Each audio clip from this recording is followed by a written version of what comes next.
मुख्यमंत्री देवेंद्र फडणवीस बोलतायत, आपण थेट पाहूयात। मंत्रिमंडळाच्या बैठकीमध्ये अनेक महत्त्वाचे निर्णय आज आम्ही घेतले। पुण्यश्लोक अहिल्यादेवींना विशेषतः त्यांनी परकीयांच्या आक्रमणामुळे संपूर्ण भारतामध्ये जी आमची श्रद्धास्थानं त्या ठिकाणी नष्ट करण्यात आली होती, त्याचं पुनरुज्जीवन करण्याचं काम हे अहिल्या मातांनी केलं। आणि म्हणूनच आज या मंत्रिमंडळ बैठकीच्या निमित्ताने आम्ही या ठिकाणी चोंडीला पुण्यश्लोक अहिल्यादेवी होळकर स्मृती स्थळ याचं जतन व संवर्धन करण्याकरता 681 कोटी रुपयाचा आराखडा हा मान्य केलेला आहे। आणि यातून विविध प्रकारची कामं या ठिकाणी होतील आणि अखिल भारतीय स्तराचं एक प्रेरणास्थळ म्हणून, एक तीर्थस्थळ म्हणून हे तयार झालं पाहिजे, अशा प्रकारचा प्रयत्न आपण केलाय। यासोबत या त्रिशताब्दीचं औचित्य साधून याच बैठकीमध्ये अष्टविनायक गणपती मंदिरांचा जीर्णोद्धार 147 कोटी रुपये, श्री क्षेत्र तुळजाभवानी मंदिर विकास आराखडा 1865 कोटी रुपये, श्री क्षेत्र ज्योतिबा मंदिर विकास आराखडा 259 कोटी रुपये, त्र्यंबकेश्वर विकास आराखडा 275 कोटी रुपये, त्याचप्रमाणे श्री क्षेत्र महालक्ष्मी मंदिर विकास आराखडा 1445 कोटी रुपये आणि श्री क्षेत्र माहूरगड इथला विकास आराखडा 829 कोटी रुपये, असे जवळपास 5503 कोटी रुपयाच्या प्रकल्पांना मान्यता दिलेली आहे।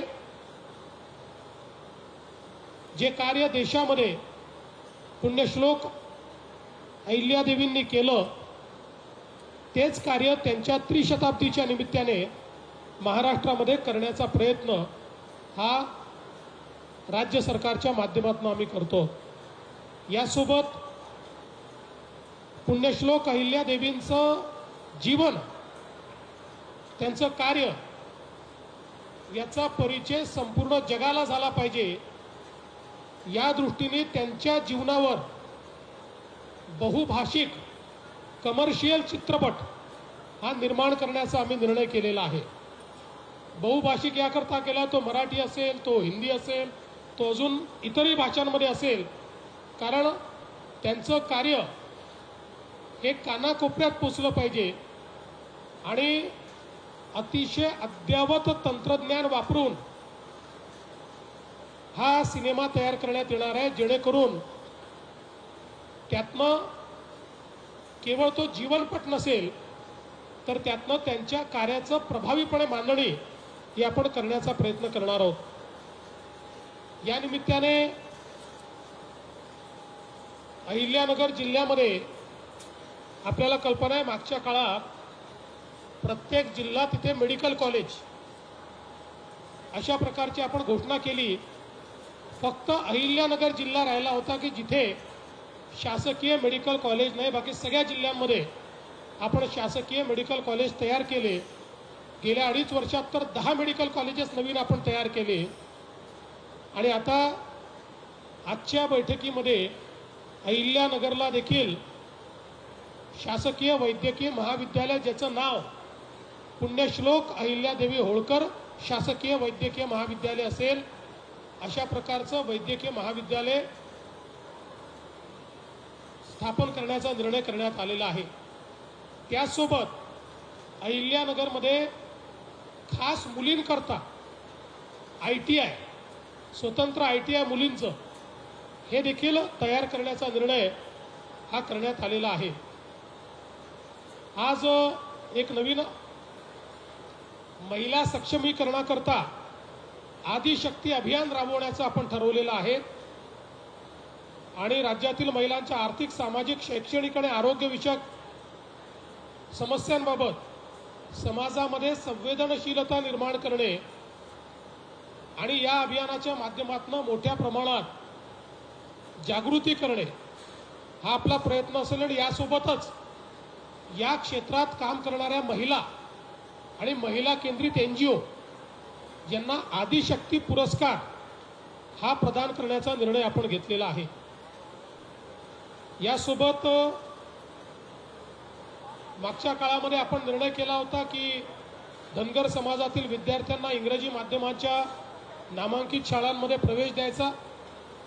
आता या योजनेच्या अंतर्गत या योजनेला आता आपण यशवंत विद्यार्थी योजना असं नाव दिलेलं आहे आणि 10,000 विद्यार्थी आता आपण नामांकित शाळांमध्ये शिकवणार आहोत।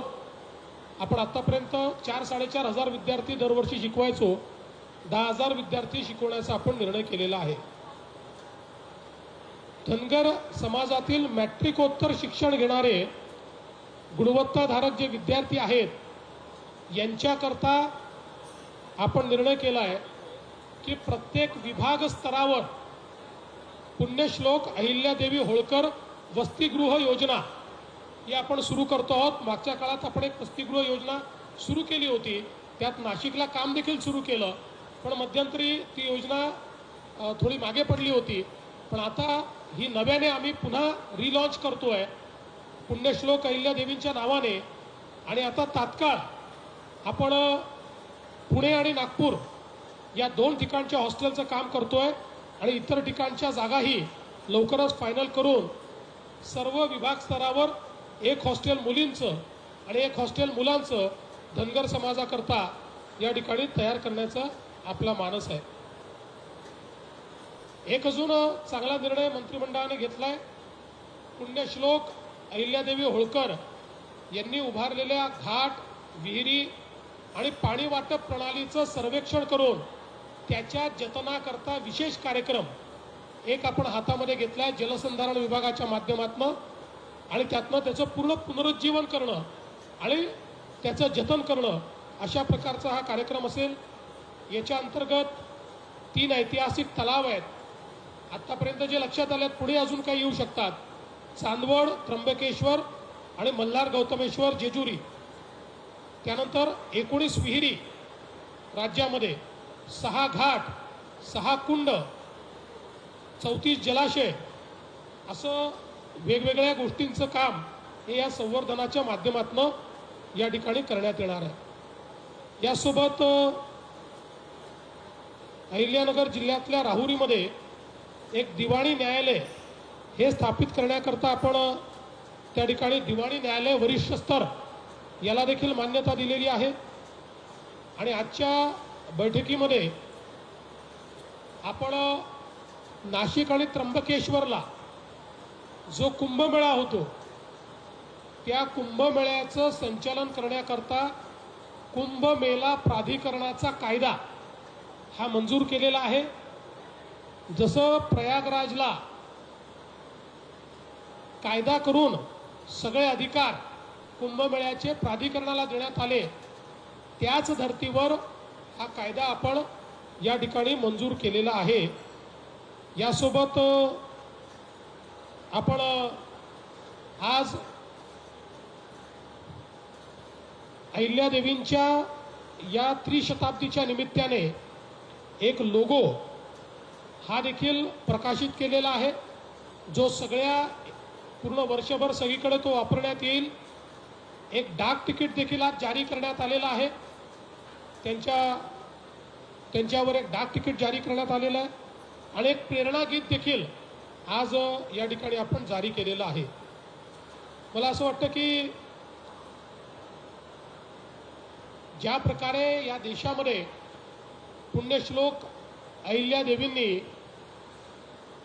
एक प्रकारे सांस्कृतिक पुनरुत्थानाचं काम केलं आणि ज्या समाजाला आपल्या संस्कृतीचा, आपल्या धर्माचा नाव घ्यायची चोरी झाली होती किंवा एक प्रकारे भीती होती, त्या विचारांना, त्या धर्माला, त्या संस्कृतीला पुनर्स्थापित करण्याचं काम या अहिल्यादेवींनी केलं. आणि म्हणूनच आम्ही हा निर्णय केला की त्यांच्या त्रिशताब्दीच्या निमित्ताने चोंडीमध्ये त्यांच्या जन्मगावी ही बैठक झाली पाहिजे. आणि अनेक महत्त्वाचे निर्णय जे मी आपल्याला सांगितले आपण घेतले आहेत. केवळ एका बैठकीत निर्णय करून आम्ही थांबणार नाही आहोत. वर्षभर अजून अनेक उपक्रम. मगाशी शिंदे साहेबांनी कॅबिनेटमध्ये मंत्रिमंडळ बैठकीत त्या ठिकाणी विषय मांडला की आपल्या करिक्युलममध्ये आपण जे मुलांना शिकवतो त्याच्यामध्ये अहिल्यादेवींचा धडा तर आहे, पण तो अधिक प्रभावीपणे त्यांनी केलेल्या कामाच्या पद्धतीनं कसा आपल्याला शिकवता येईल अशा प्रकारचे बदल त्यात केले पाहिजेत. अनेक सूचना या ठिकाणी आलेल्या आहेत. त्यानुसार आज आम्ही ही बैठक पार पाडलेली आहे. या निमित्ताने मी शिंदे साहेबांना विनंती करतो की शिंदे साहेबांनी आपल्याला संबोधित करावं.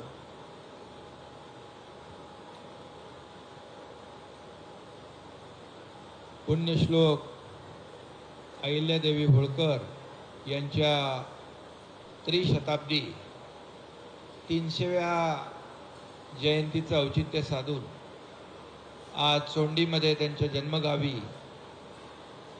आज आम्ही मुख्यमंत्री, आमचे अजितदादा, सर्व मंत्रिमंडळ या ठिकाणी कॅबिनेट बैठकीसाठी आलो.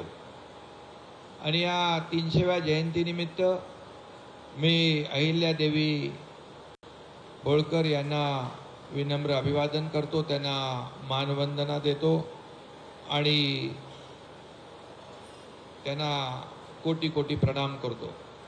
खरं म्हणजे ही संकल्पना आमचे विधान परिषदेचे सभापती रामभाऊ शिंदे यांनी मांडली आणि अतिशय एक अहिल्यादेवी होळकर, पुण्यश्लोक अहिल्यादेवी होळकर यांचा इतिहास, त्यांचं कार्य याला उजाळा देण्यासाठी, त्याचं स्मरण करण्यासाठी आणि त्यांना मानवंदना देण्यासाठी या ठिकाणी कॅबिनेट घ्यावी अशी संकल्पना मांडली, मागणी केली.